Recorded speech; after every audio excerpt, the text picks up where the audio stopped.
Good day, everyone. Welcome to Sir Easy Edutainment YouTube channel. Okay, so this will be my first video. Yes, hope you guys will support me.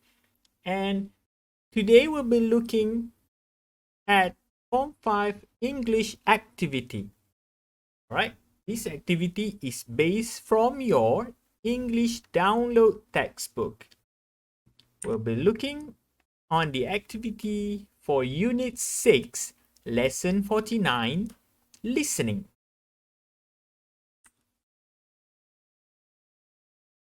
For the content standard, for the main skill, which is Listening 1.1, you will be able to understand meaning in a variety of familiar contexts. And the complementary skills is you are going to use appropriate listening strategies in a variety of contexts. Okay? And then the learning standards. To recognize independently attitudes or opinions in extended text on a wide range of familiar topics and some unfamiliar topics. Complementary skills. Guess the meaning of unfamiliar words from clues provided by other words and by context on a wide range of familiar topics and some unfamiliar topics. Okay, hope you guys are ready. Let's do it. Now, for the first activity, before we move on to the listening task, I want you guys to have a look at this. The first and second names of some famous detective. Detektif yang terkenal have been mixed up. Telah digabuk, dicerapuk, serabut dan semua ni lah. What you are going to do, apa yang kamu perlu buat adalah match the names. Kamu kena padankan nama-nama tu. Where do you know about these detectives from? Itu soalan tambahan. So, task pertama yang perlu kamu buat, kamu kena gabungkan nama pertama dan nama akhir karakter tersebut. Jadi semua ni ada 8 perkataan. Jadi ada 4 karakter yang kamu perlu cari. Okay. Dan kemudian sebagai aktiviti tambahan, kamu boleh fikirkan di manakah kamu terdengar ataupun kamu tahu pasal karakter-karakter tersebut. Okay? Famous detective. Detektif terkemuka. Detektif ni kerja apa? What about detective? Detective usually they investigate. Dia menolong. Mungkin dia membantu polis. Mungkin dia membantu sesetengah kes. Okay? So, now let's do it. We have Adrian, Holmes, Hercule maybe, Clouseau, Poirot, Jackie ataupun Jack. Kita sebut sebutan tu, kita boleh tengok melalui Google sahaja. Tak ada masalah. Monk and Sherlock. Macam mana? Dah dapat belum? Okey, kalau dah dapat, jom kita tengok jawapan dia. Ya, itulah dia.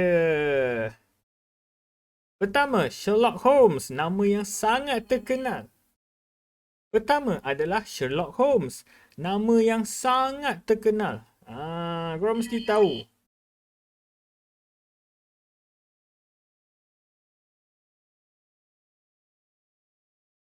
Yang kedua, Hercule Poirot. Sesendiri pun susah nak sebut Hercule ke Hercule. Apa macam mana nak sebut Kemudian kita ada Adrian Monk. Daripada mana daripada cerita dia orang ni? Last kali, Jackie Clouseau. Rasanya sebutannya macam tu kot sebab tak silap. Nombor 4 ni adalah detektif daripada Perancis. Karakter semua ni daripada mana Alright, next. Let's move on. Now, we are going to do our listening activity. So, the first thing that we are going to do is we are going to listen to the audio. Kita akan dengar dulu audio tersebut sebelum kita nak mulakan aktiviti kita. So, jom kita dengar sama-sama. Unit 6. Listening. Exercise 1. 1.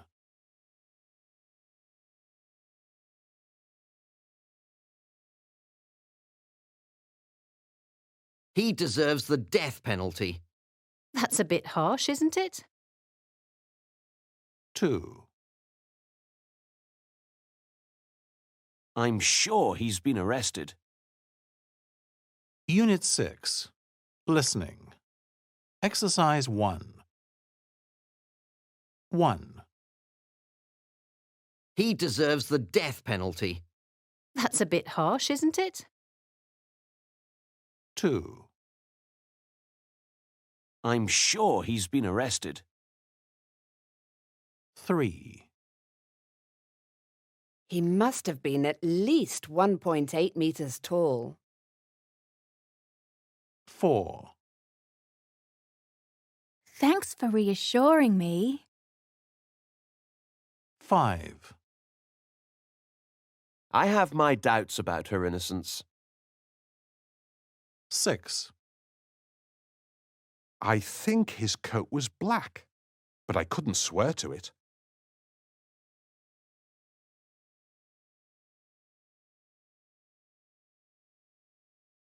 Okay, dah selesai. Kita dah dengar dah tadi. So sekarang jom kita tengok soalan dia. Apakah task yang kita perlu buat? Okay, so we are going to listen again to the audio. Tadi kita dengar saja tanpa kita tak tahu pun nak buat apa. Now, we are going to listen again dan kemudian kita akan circle the correct answer. We are going to circle the correct answer. Kita akan bulatkan jawapan yang betul. However, tak semestinya bulat. Mungkin kamu boleh gariskan saja pun tak ada masalah. Now, let's look at number 1. The woman thinks the man is being. Yang kedua, the man certain that the criminal has been arrested. Number 3, he was 1.8 meter tall, or number 4, the woman now feels. Number 5, the man is that the girl is innocent. Number 6, the man says the coat was black. Okay, so we are going to listen to the audio again and try to complete the task. Let's listen. Unit 6. Listening. Exercise 1. 1. He deserves the death penalty. That's a bit harsh, isn't it? 2. I'm sure he's been arrested. 3. He must have been at least 1.8 meters tall. 4. Thanks for reassuring me. 5. I have my doubts about her innocence. 6. I think his coat was black, but I couldn't swear to it. Okay, so jom kita tengok jawapan dia. So these are the answers for the question. The first one is too harsh. Second, is. Number 3, more. Number 4, calmer. And number 5, not sure. Well, number 6 is possibly. Okay, now let's move on to the second task. Unit 6. Listening. Exercise 1. 1. He deserves the death penalty. That's a bit harsh, isn't it? 2. I'm sure he's been arrested. 3. He must have been at least 1.8 meters tall. 4. Thanks for reassuring me. 5. I have my doubts about her innocence. 6. I think his coat was black, but I couldn't swear to it. Okay, so read the task. Now listen again and use the phrases you hear to help you complete these alternative ways of saying things. So, in the audio that you have listened just now, there are phrases that you can use alternatively. Or not alternatively, minta maaf. There are phrases that you can use in a different ways. So, kamu boleh ambil frasa tu ataupun beberapa perkataan yang kamu dengar tadi dan letakkan pada situasi yang lain daripada ayat tadi. So, number 1. Apa yang kita nak letak kat sini? Apa yang dia cakap tadi? Number 2 sampai number 6. So, kalau kamu ingat lagi tadi kita cakap apa? Cuba isikan jawapan dia.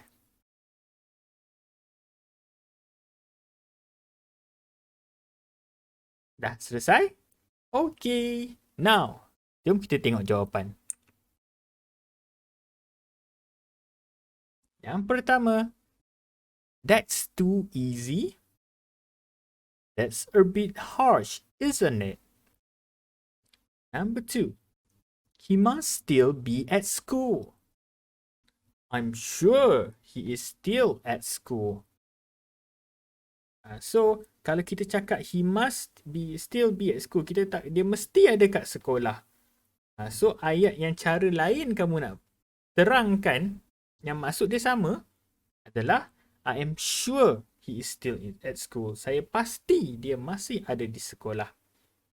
Number 3, we ran 50 meters or more. Ataupun ayat dia yang lain, we ran at least 50 meters.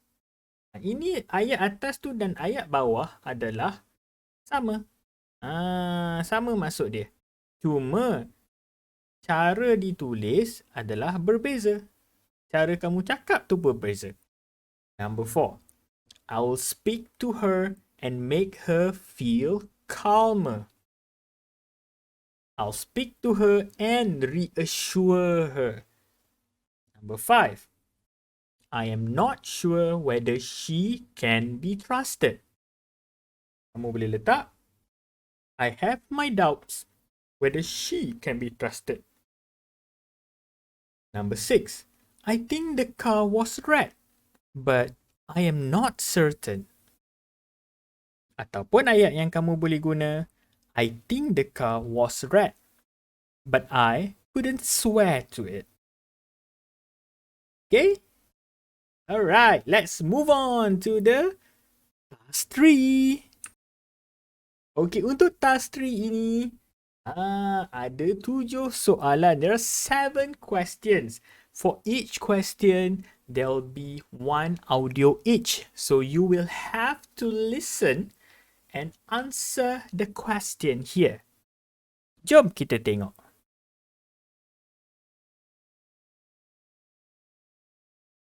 Exercise 3. 1. You hear a police officer talking. I've been in the police force for 30 years. And of course, I've seen some big changes in that time. There have always been risks in the job. And nowadays, there are definitely more people carrying guns and knives than in the past. But we're better protected too, with special clothing and equipment. So I generally feel pretty safe. Computers have completely changed our job, though. Without them, we wouldn't solve half the crimes we solve now. And what's nice is that they've actually reduced the number of reports we have to write. So paperwork has thankfully decreased, leaving us more time to catch criminals. Okay, so yang mana satukah jawapan dia? Mana Cuba jawab. Next, number 2.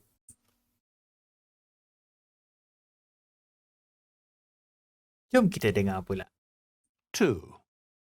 You hear two people talking about an escaped criminal.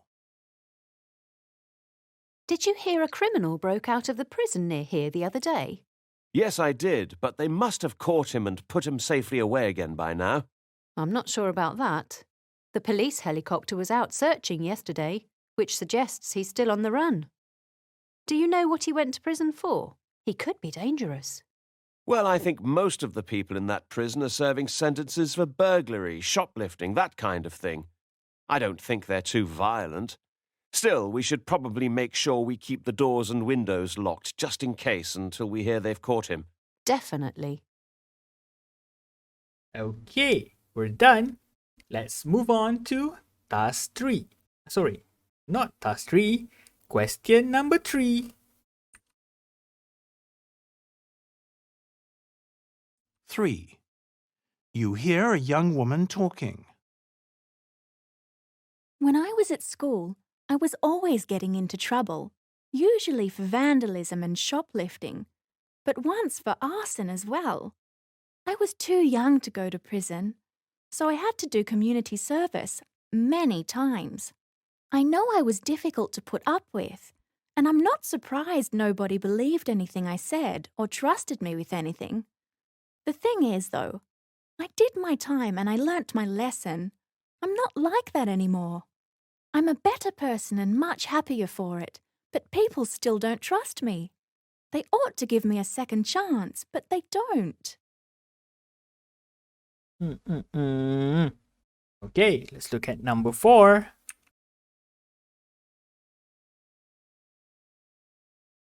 4. You hear two people talking about a crime. You know that driver who drove onto the pavement and killed a woman and her baby? Yes, I remember. He was only sentenced to 5 years in prison. Can you believe it? He should have got a life sentence or the death penalty, if you ask me. That's a bit harsh, isn't it? I mean, it was awful, of course, but he didn't mean to kill them. I agree that 5 years is hardly adequate for causing the death of 2 innocent people, though. I'm sure they'll reconsider the sentence. I expect it will be increased to 15 or even 20 years, perhaps. Well, I certainly hope so. Now, number 5. 5. You hear an old man telling a policewoman about a burglar. So, Mr. Jones, could you tell me what the burglar looked like? He must have been at least 1.8 meters tall. Definitely around 185, I'd say. He spoke to me as well, you know. I can't remember exactly what he said, but he was quite polite, actually. He told me that if I kept still and quiet, he wouldn't have to tie me up. Or perhaps he said he wouldn't have to kill me. I forget now. Anyway, I'm still here. Did he have any particular accent? I think he was from Liverpool, but I may be wrong about that. Perhaps he was from the northwest, but I couldn't swear to it. And then number 6. 6. You hear a policewoman talking to some TV and newspaper reporters. I can confirm that 3 murders have been committed in the city in the last 2 weeks. What I would like to do now is to ask people to remain calm and not to panic. The public have been extremely helpful in coming forward with information, and we have been able to build a very clear picture of the person we're looking for. We are doing everything we can to find this person and to get him safely locked up, and I'm confident that we are very close to getting a result. As soon as we have any further information, we will of course let you know. Next, we have number 7. There's another one. The last one. Let's listen to it. 7. You hear a man talking about an incident on his land. People are always trespassing on my land, and it drives me mad. Last week, my farm manager accused a local girl of smoking in one of my sheds. He said he'd seen her in there with his own eyes, and so he'd caught her red-handed. She swears she's innocent, of course. She says it wasn't her and that she's never even been in there. I trust my manager completely, and he's convinced she's guilty of trespassing. But I do have my doubts. I know the girl's parents, and I can't imagine she'd be disrespectful of other people's property. It's difficult to prove either way. Okay, that's the last one. So now make sure you complete all your tasks and submit them to your teacher. Thank you very much for staying, watching and listening to the lesson. Till then, bye-bye.